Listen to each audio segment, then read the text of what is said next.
All right, y'all, what's going on? We are back with another episode of the Unsilent Church podcast. We got a special guest in the building, Gizette Knight. Okay, got we it right. in here now. We in here. We in here. On? We actually here. Yeah, let's get it. We outside. We really outside. Great to have you with us, and wanted to bring you in because I'll say this. I mean, I think you're one of the iconic artistic leaders in our city, responsible for initiating, conceiving, and carrying out a mural project. Is it called Black History Matters? Is that that's the tagline, but it's the Black History Mural Project, Yeah, which is a national project. That's true. I knew about that. Started local, went national. We've been blessed to participate in it twice now. We have one on our back wall as well, which we love. So we thought it would be great to have you in and really hear a little bit about how that started, why that got started. But then obviously that's one of the ways in which we first knew you. Yes. But you do a lot more besides that. And I think we're always interested in the intersection of art, particularly for Black people who are artists, what that looks like. And I know you have an intersection of Black artists, art in general, but also themes related to racial justice and other things as well. So we'll go in those directions, but love to hear that story first of all, the Black History Mural Project. Can we back up a little bit just to talk a little bit about where you from? Oh, yeah. How did you get to Arizona? I feel like we can definitely get into that, but I just like people like to know who you are. I do. They want to be all up in the business, right? No, but I'm originally from New York, Queens specifically. Okay. And I was born and raised Queens there. get the money? Right, dollar bill, y'all. Okay. So I was born there, and I liked basketball, and I got a scholarship to come down here because one of the colleges recruited from Scottsdale Community College. Okay. And so he went to New York, brought me down here, and I played ball, and then I went back to New York, and didn't really like it because once you get out of New York, it's something about like experience something different. And so I just was like, I need to come back. So I came back down here, went to ASU, then went to GCU, got my master's degree. Oh. What's your master's in? It's in business management with an emphasis in project management. Did you play ball at ASU as well?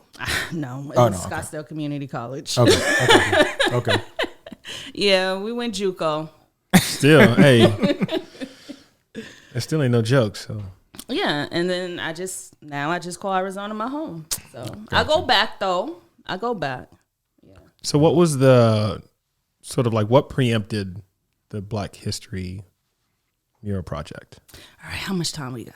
I mean, all right, so I'm gonna give you a short version. So I did two co-organized two marches down here, right? And they were pretty big. So the first march had over about, I would say 2,500 to 3,000 people in attendance. When was this? This was back in 2020. Okay, so during the pandemic season, COVID season. Yeah, it was the Black Lives Matter marches. Gotcha. So I co-organized two.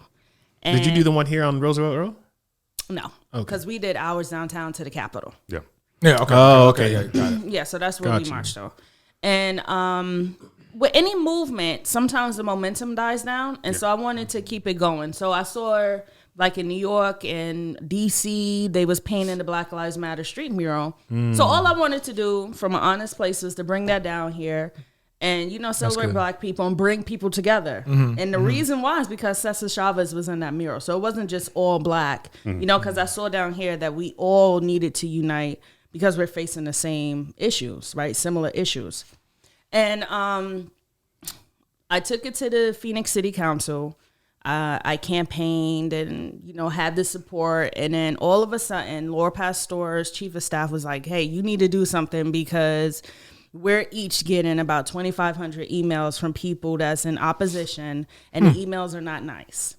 So I said, well, what does these emails look like? So I got a lawyer, and he filed to get the emails, and it was all racist emails. What? Like, they were like, if you allow this mural to happen, they're going to rape us. What? Stuff like that. Yes. Wow. So I was like, well, this is foolishness. I know the city council isn't going to listen to this, But that's politics. It persuaded them to recant their vote. I mean, their support. And then that's when the city manager, which I never was in conversation with, because we was in conversation with the street director and the city council members. And so he issued this letter saying that it's being denied because of safety issues, which doesn't make sense because we was in meetings for 2 months talking about safety issues. And then we resolved that. And then it was like, okay, we're comfortable. Let's move forward. But that didn't happen. Wow. They took the support away. The community still wanted it. And so we had enough money to get something done. And so I just pivoted and went and I said, well, since you won't let me paint one mural, I'm going to paint 28, and they're all going to be Black figures now. And so that's what we did. We painted 28 murals representing the 28 days in Black History Month. Wow. And you shifted, though, too, from not just sort of Black Lives Matter, but more of a sense of, hey, this is Black history. Yeah, educational. Educational. What sort of made you realize this is a good shift to make?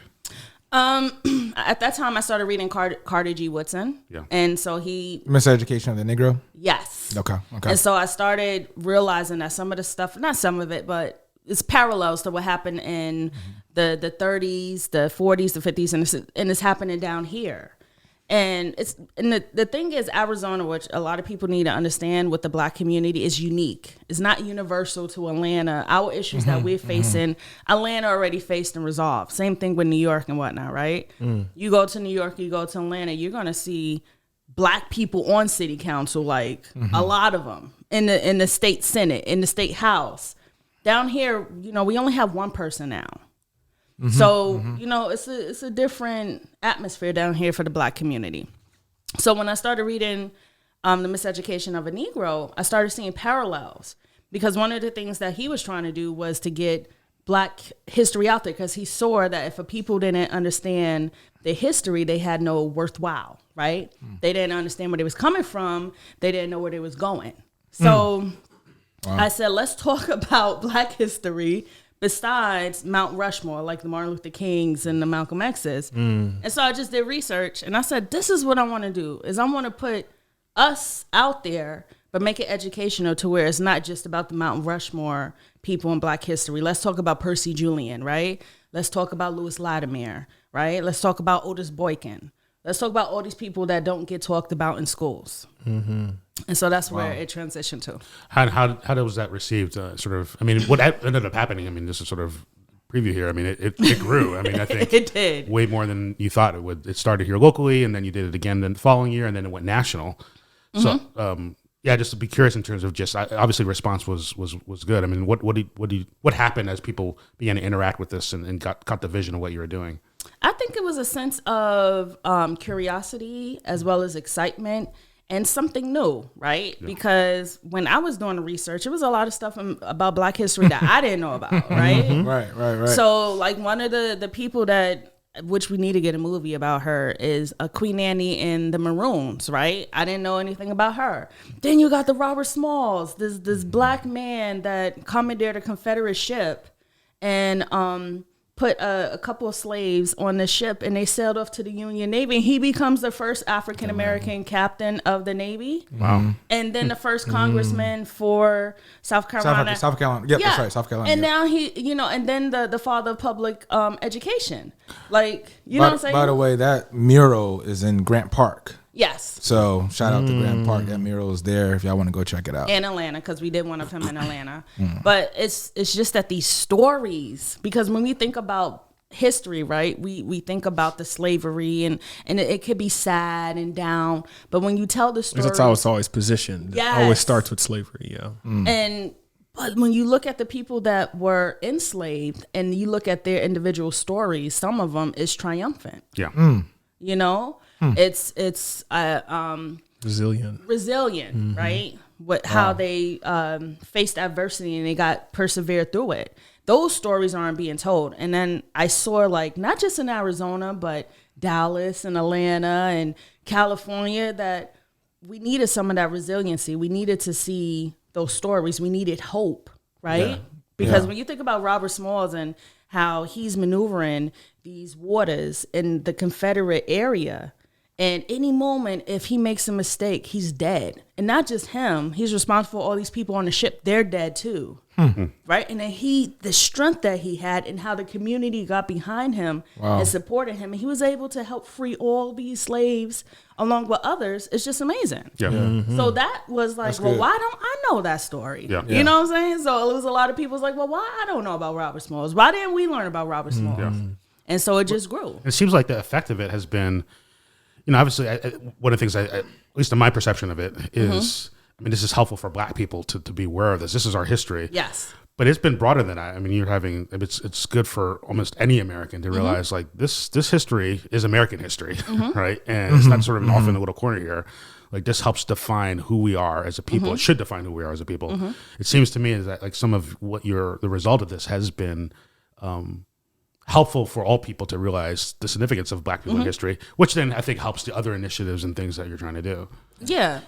But also you got to look at too is when we talk about resilient story in the Black community, it translates to other communities. Well, when you think about the president, right? Yeah.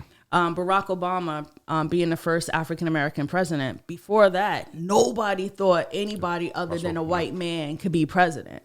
So when a Black person comes to a position of power or whatever you want to call it, that's never been there before, it opens the door for others. Yeah. And so that's the thing that the Murals is doing, is showing history and perseverance, not just for Black people, but for others. Right.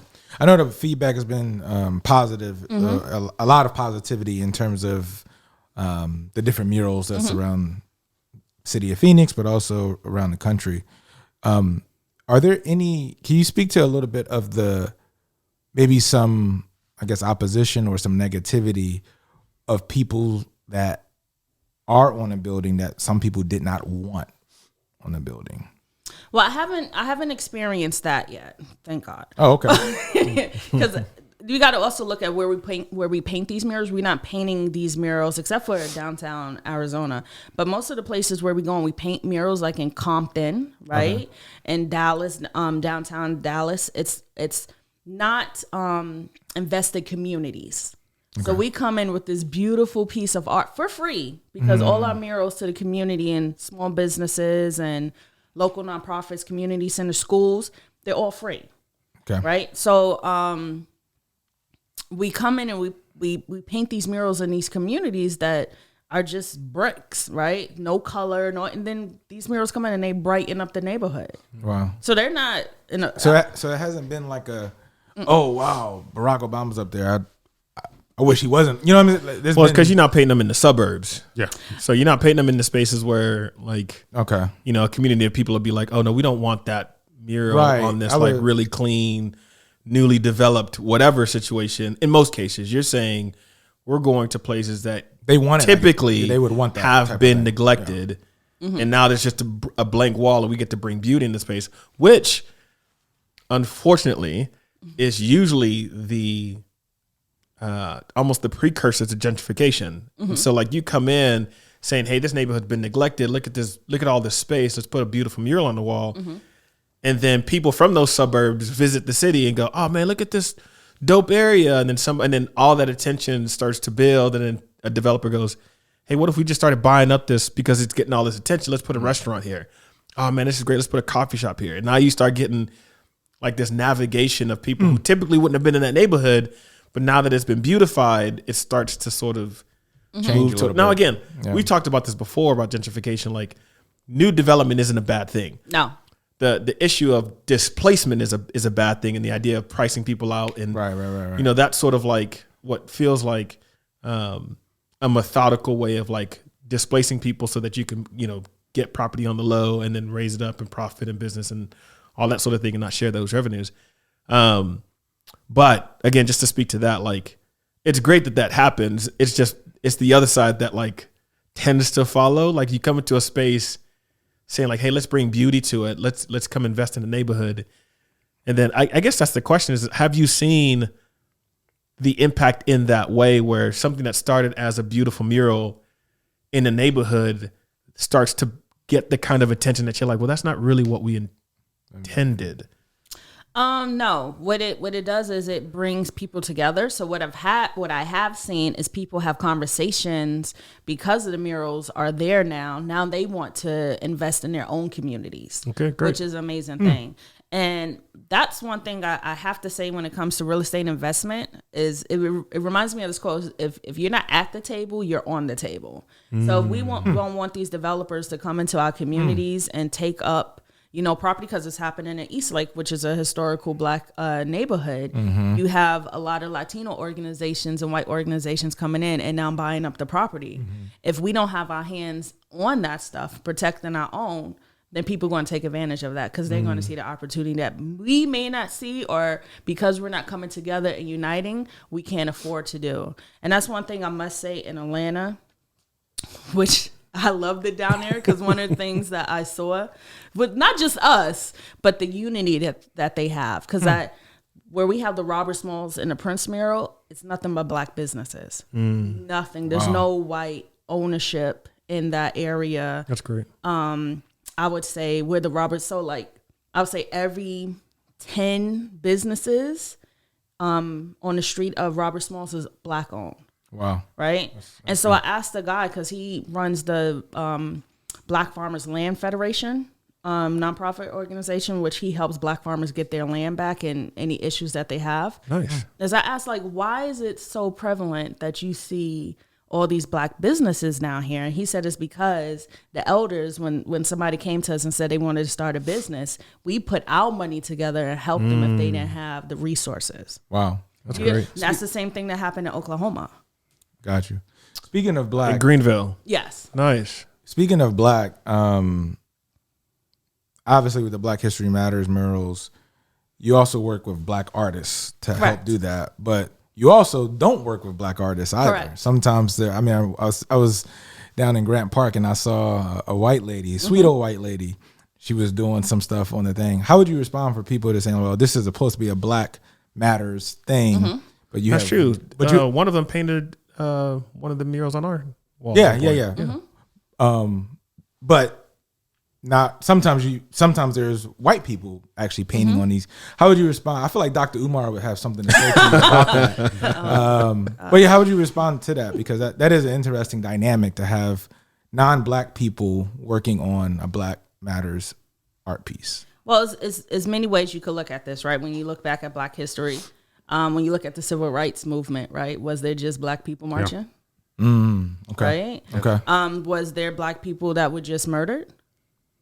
See No. that? That's good. You know? So when I look at this, when we talk about Black history, I believe Black history is American history, Yeah, right? amen. And if the goal is to teach Black history, we have to start with the others as well, right? We can't just keep it within ourselves. And when I hear that question, I was like, why do you have, white people painting? When I went to school and I was learning about Black history and I looked around in the classroom, it wasn't just Black people Black students learning about Black. I had white kids. I had a lot of Latino kids, a lot of Indian kids in my classroom as well, learning about this, right? So if we're talking about, we want to tell the stories of our ancestors and whatnot, you have somebody that's able to paint a good version of that person. I don't care the color of their skin. If they're going to provide good work, then I'm going to let them come on this project and do good work. Yeah. So that's just what it is. Have you That's seen? something? It's something that people don't forget about the civil rights movement. Even was that a lot of it was built off solidarity. That it was Black led, but the civil rights leaders recognized the only way that change will happen is if you sort of have that sense that this is important not just for Black people, it's important for America, Correct. right? And For all people. for all peoples, right? Yeah. And which in some ways it's a sense in which if it's just like, oh, that's just for those people, that's the way people can look at it. But what I'm sensing from you is that you're sort of, it's Black led, but you're providing sort of avenues, roads for others to be part of that and realize, hey, we're all when we celebrate Black history, we're celebrating all of history, and that's going to be helpful for you as it's helpful for the Black community. Correct. And we're not going to go far if we don't go together. What's the African proverb? If you want to go fast, go alone. If you want to go far, go together. So that's just what it is. Especially down here, we don't have the numbers to do everything by ourselves. We're only 6% of the entire population. Facts. Wow. So, That's very true. you know, and then you got to talk about Still, the it was fact- 6% when I first moved here. That was 2014. And then you got to look at the fact that we're not real conversation, right? You talk about stuff that churches don't normally want to talk about. Let's talk about stuff the Black community don't usually want to talk about. We're not fully united. So where are we going to go? Okay. That's very true. But in circles. Yeah. Yeah. Oh, So- that's good. That's That's good. very, very true. Have you? I know we got to wrap up here in a couple minutes, but as you find non-blacks who paint these portraits, I imagine they've got to do a little bit of research. They all have to, right? And so, like, even in them doing this good work, there's a sense of transformation because they've got to know those characters and they've got to go dig a little bit and find out, okay, who's this person I'm painting? You know, how do I really sort of like capture their essence in this project? Have you heard some of those stories, or have people come back to you sort of give, you know, testament of like, man, I didn't know as much as I just found out about this person or that person. Like, it'd be dope to kind of just share a little bit of that. Oh yeah, like for example, when we did the Robert Smalls mural in Atlanta, Malcolm Byers, right? He did a wonderful job of the Robert Smalls mural in Atlanta, and he was like, "Oh my gosh, I didn't know he was a lighter," and because he used to light the candles, the lights, back in the day, and he also the ship that he commandeered was called the Plantar. So, you know, he was coming back and telling, he was like, and I don't know if you could say this, but he said he's bad A. I know we're in the church. So he's like, bad A. Say it. Say it. You can say it. It's okay. Okay. It's okay. Let me do this. He's badass. And I was like, he is. And he was like, why wasn't I taught this stuff? This white boy That's good. said, why wasn't I taught this stuff in That's school? great. Wow. So if that's, you know, turning those wheels in his head, and you know, and he's learning about this stuff, you don't think that good. he's going to take it to his people and get their wheels turning. When you look at it, how many black people we got in Congress versus how many white people we got? If we, and I'm not saying we, because I know it's Umar, you know, this thing where it's no, we need to do for ourselves, you know, the Marcus Garvey, Africans for the Africans, right? So I get that. I'm not arguing that. But as of right now, we're not united enough to where it could just be all black. Got you. You know what I'm saying? Everybody likes to talk about Malcolm X. On his Hajj, he realized that he was praying with not just black folks. That's right. That's right. But he said Yeah. blue-eyed, blonde, he's haired like brothers. Yeah. So his last couple of years of life, he wanted to unite people. Yeah, people don't know that about him. Yeah. That's what you learn when you learn your history.